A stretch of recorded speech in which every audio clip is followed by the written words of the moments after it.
it chapter by chapter, one bite at a time. So many adventures and mountains we can climb. Take it word for word, line by line, one bite at a time.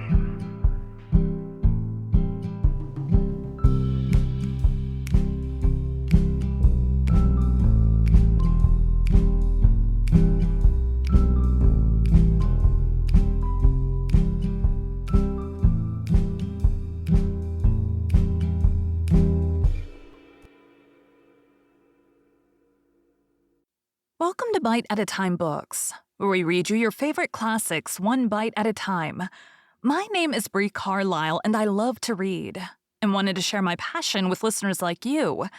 If you want to know what's coming next and vote on upcoming books, sign up for our newsletter at biteatatimebooks.com. You'll also find our new t-shirts in the shop, including podcast shirts and quote shirts from your favorite classic novels. Be sure to follow my show on your favorite podcast platform so you get all the new episodes. You can find most of our links in the show notes. But also our website, biteatatimebooks.com, includes all of the links for our show, including to our Patreon to support the show, and YouTube, where we have special behind the narration of the episodes. We're part of the Bite at a Time Books Productions Network. If you'd also like to hear what inspired your favorite classic authors to write their novels, and what was going on in the world at the time, check out the Bite at a Time Books Behind the Story podcast, wherever you listen to podcasts. Please note, while we try to keep the text as close to the original as possible, some words have been changed to honor the marginalized communities who've identified the words as harmful, and to stay in alignment with Bite at a Time Books' brand values. Today we'll be continuing Little Women by Louisa May Alcott. 44. My Lord and Lady.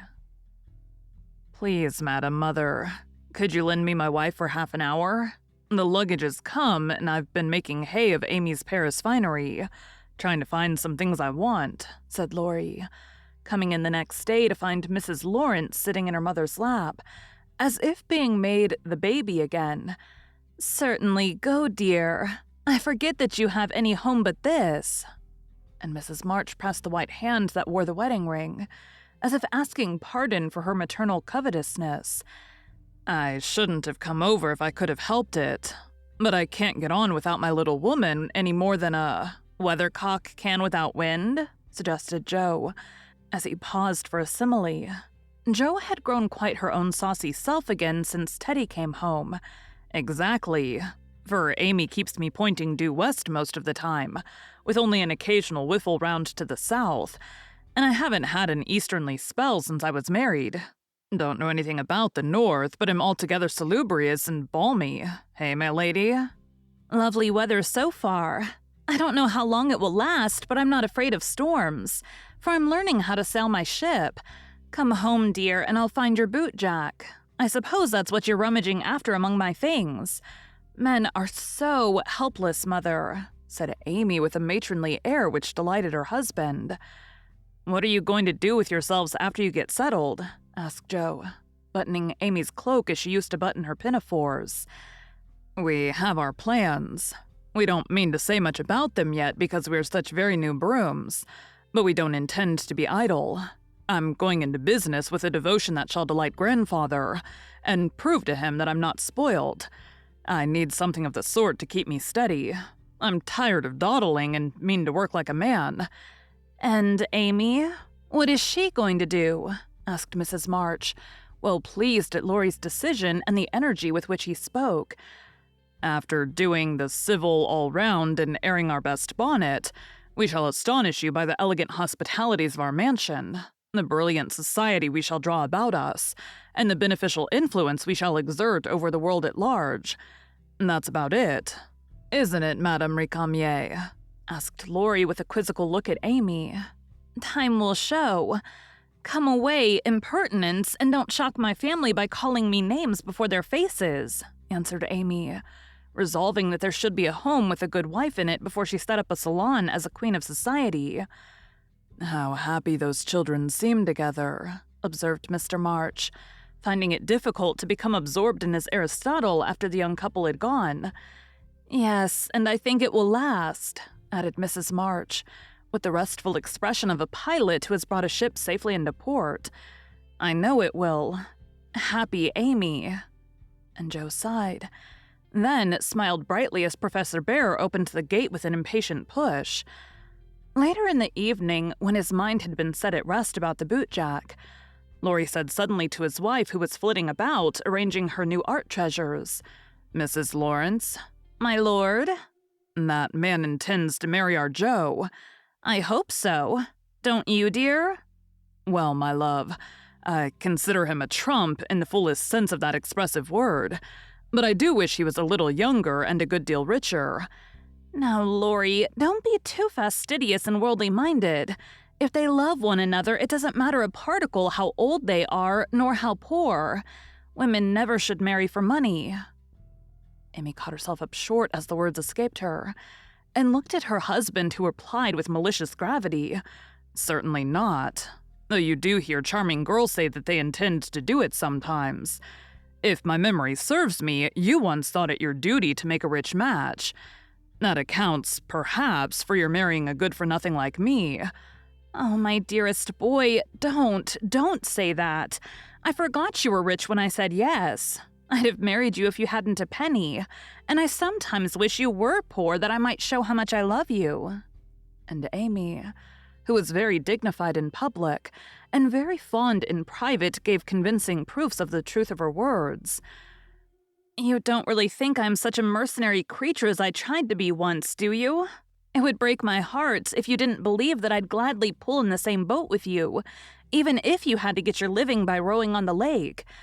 "Am I an idiot and a brute? How could I think so when you refused a richer man for me, and won't let me give you half I want to now when I have the right? Girls do it every day, poor things, and are taught to think it is their only salvation.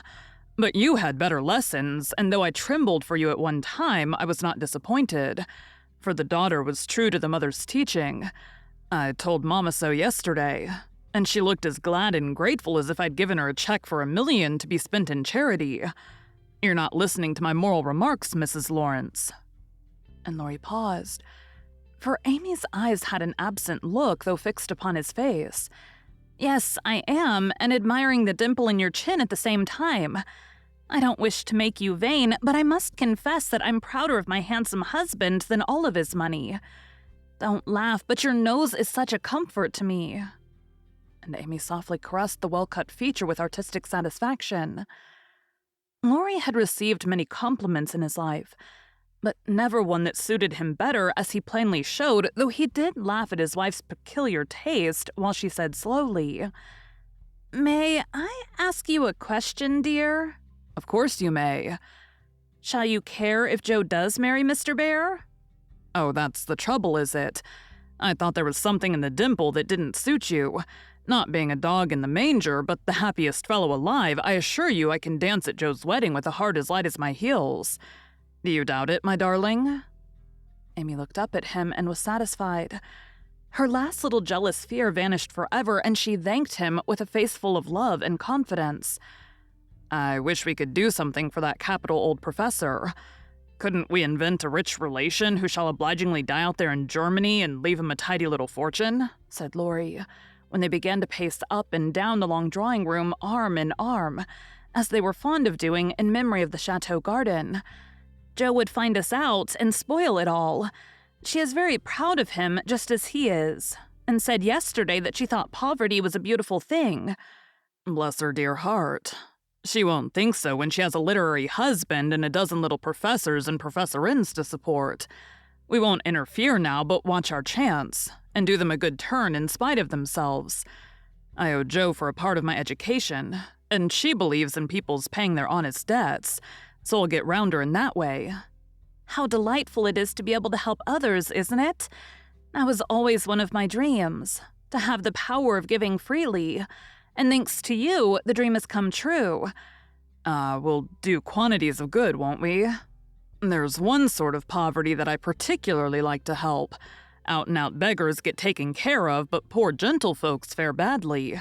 because they won't ask and people don't dare to offer charity. Yet there are 1,000 ways of helping them if only one knows how to do it so delicately that it does not offend. I must say, I like to serve a decayed gentleman better than a blarneying beggar. I suppose it's wrong, but I do, though it's harder. Because it takes a gentleman to do it, added the other member of the Domestic Admiration Society. Thank you. I'm afraid I don't deserve that pretty compliment. But I was going to say that while I was dawdling about abroad, I saw a good many talented young fellows making all sorts of sacrifices, and enduring real hardships that they might realize their dreams. Splendid fellows. Some of them working like heroes, poor and friendless, but so full of courage, patience, and ambition that I was ashamed of myself and longed to give them a right good lift. Those are people whom it's a satisfaction to help, for if they've got genius, it's an honor to be allowed to serve them and not let it be lost or delayed for want of fuel to keep the pot boiling. If they haven't, it's a pleasure to comfort the poor souls and keep them from despair when they find out. Yes, indeed. And there's another class who can't ask, and who suffer in silence.